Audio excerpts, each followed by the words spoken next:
ইতিহাস সৃষ্টি কৰি দেশৰ প্ৰধানমন্ত্ৰী নৰেন্দ্ৰ মোদী আজি তেওঁৰ কাৰ্যকালৰ 12টা বছৰ সম্পন্ন কৰিলে আৰু 12টা বছৰ সম্পন্ন কৰাৰ পৰিপ্ৰেক্ষিতত আজি বৰ্তমান যি বটদ্ৰৱা থানত নগাঁও বটদ্ৰৱা সমষ্টিৰ বিধায়ক ৰূপক শৰ্মাই বৰ্তমান শৰাই আগবঢ়াইছে। তাৰ লগতে গছপুলি ৰোপণ কৰিছে। আমি পোনে পোনে সেই পৰিৱেশ দেখুৱাবলৈ মোৰ সতীৰ্থক আহ্বান জনালোঁ।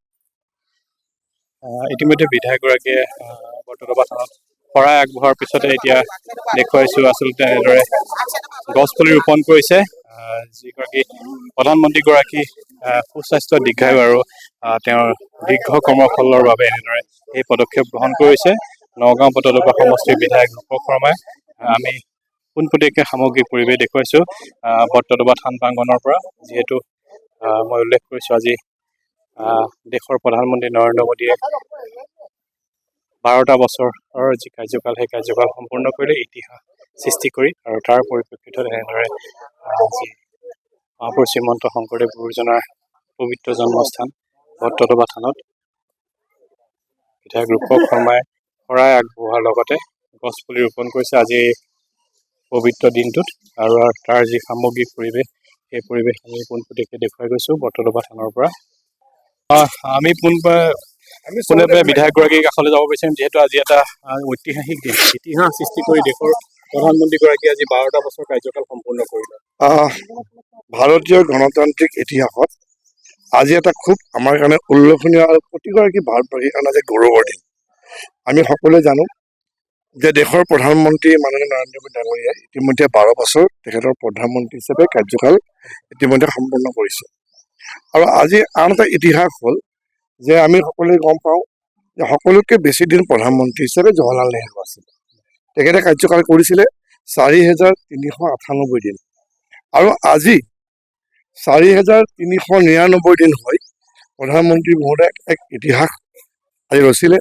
আৰু আমি সকলোৱে আজি ভাৰতীয় জনতা পাৰ্টীৰ প্ৰতিগৰাকী কাৰ্যকৰ্তা, আমাৰ বটদ্ৰৱা মণ্ডলৰ সভাপতিৰ পৰা আৰম্ভ কৰি বটদ্ৰৱা মণ্ডলৰ প্ৰতিগৰাকী বিষয়ববীয়া, IVT, আমাৰ যি ৰাইডিঙে বটদ্ৰৱা পঞ্চায়তৰ প্ৰতিগৰাকী জনপ্ৰতিনিধি, আগতে আমাৰ কাৰ্যকৰ্তাসকলৰ সভাকাংক্ষীসকল আজি বটদ্ৰৱা থানলৈ আহি পেলাই গুৰুজনৰ শ্ৰীচৰণত আমি আশীৰ্বাদ লৈছোঁ এইকাৰণে যে আমাৰ সকলোৱে শ্ৰদ্ধাৰ প্ৰধানমন্ত্ৰী বিশ্বগুৰু নৰেন্দ্ৰ মোদী ডাঙৰীয়া যাতে দীঘলীয়া সময় আমাক নেতৃত্ব দিব পাৰে।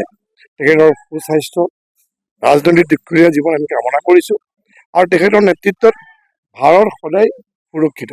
আৰু যি ধৰণে তেখেতে যোৱা সময়ছোৱাত প্ৰধানমন্ত্ৰী হিচাপে দেশৰ হৈ পেলাই কাম কৰিছে, আমাৰ কাৰণে স্মৰণীয় হৈ যাব।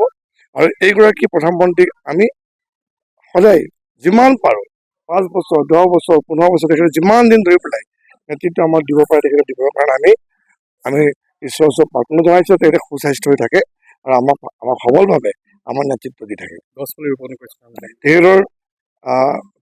তেখেতৰ দীৰ্ঘায়ু কামনা কৰাৰ লগতে আজি স্মৃতিত আমি ইয়াত 4জোপা গছপুলি ৰোপণ কৰা হ'ল বটদ্ৰৱা থানৰ চৌহদত। গতিকে এইটো আজি আমাৰ কাৰণে এটা স্মৰণীয় দিন, এটা ভাল লগা দিন। আৰু মই ভাবোঁ যে আজি আমি বিশেষভাৱে দলীয় কাৰ্যসূচী হিচাপে বা প্ৰতিগৰাকী সভাকাংক্ষীয়ে আজি য'তে যেনেকৈ পাৰে, য'ত উপাসনা গৃহসমূহ আছে সকলোৱে তেওঁ হৈ পেলাই আশীৰ্বাদ লৈছে। গতিকে মই ভাবোঁ যে তেখেতৰ দীৰ্ঘায়ু জীৱন হওক আৰু আমাক সবলভাৱে আমাক নেতৃত্ব দি থাকক। ধন্যবাদ। এয়া আছিলে বিধায়ক ৰূপক শৰ্মা। ইতিমধ্যে তেওঁ যিহেতু বটদ্ৰৱা থানত আশীষ ল'লে প্ৰধানমন্ত্ৰীগৰাকী দীঘলীয়া কাৰ্যকাল আৰু দীৰ্ঘায়ু সুস্বাস্থ্য কামনা কৰে। আৰু তাৰ লগতে 4টাকৈ গছপুলি কৰা হৈছে। আৰু বটদ্ৰৱা মণ্ডলৰ সমূহ ভাৰতীয় জনতা পাৰ্টীৰ সদস্যসকল ইয়াত উপস্থিত আছে। আৰু বটদ্ৰৱা থানৰ পৰা আমি সামগ্ৰিক যি পৰিৱেশ সেই পৰিৱেশ পোনপটীয়াকৈ দেখুৱালোঁ। আপুনি বিচৰা বাতৰি পাব কেৱল নিউজ 18 এপত। নিউজ 18 এপ ডাউনলোড কৰিবলৈ স্কেন কৰক এই QR কোড। গুগল প্লে ষ্টৰতো পাব এই নিউজ 18 এপ।